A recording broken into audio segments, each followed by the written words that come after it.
Kita beralih ke informasi lain, pemirsa. Situasi perekonomian global dan membanjirnya produk impor membuat pelaku usaha semakin tertekan. Apabila situasi tidak berubah, bukan tidak mungkin badai PHK menghantui tahun 2024.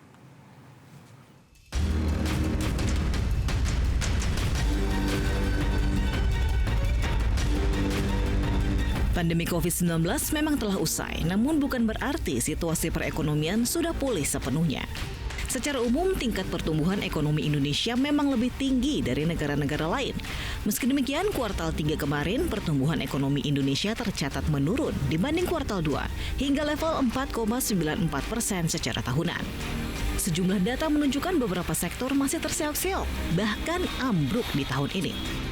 Di bulan September, S&P Global merilis data Purchasing Managers Index atau PMI Manufaktur Indonesia turun ke level 52,3, terendah dalam 4 bulan terakhir terhitung sejak Mei 2023.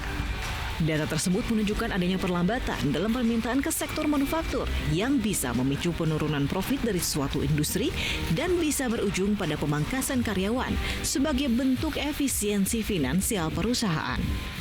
Secara keseluruhan, Kementerian Ketenagakerjaan Kemenaker mencatat sejak awal tahun hingga September, jumlah kasus pemutusan hubungan kerja atau PHK mencapai 42.277 orang.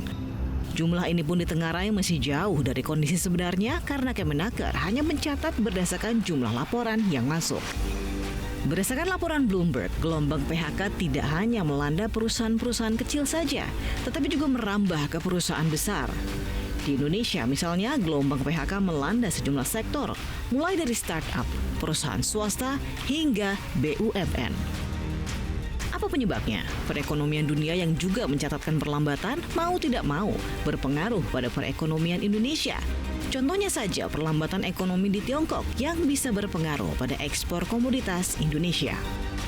Sebagaimana dialami oleh banyak negara, aktivitas ekspor nasional mengalami pelemahan sejalan dengan melemahnya perekonomian global.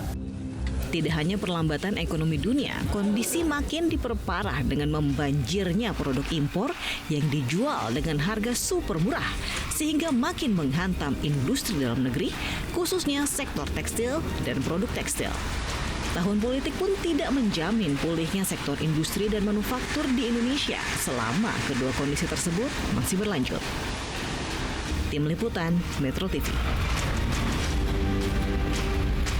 Jelajahi cara baru mendapatkan informasi. Download Metro TV Extend sekarang.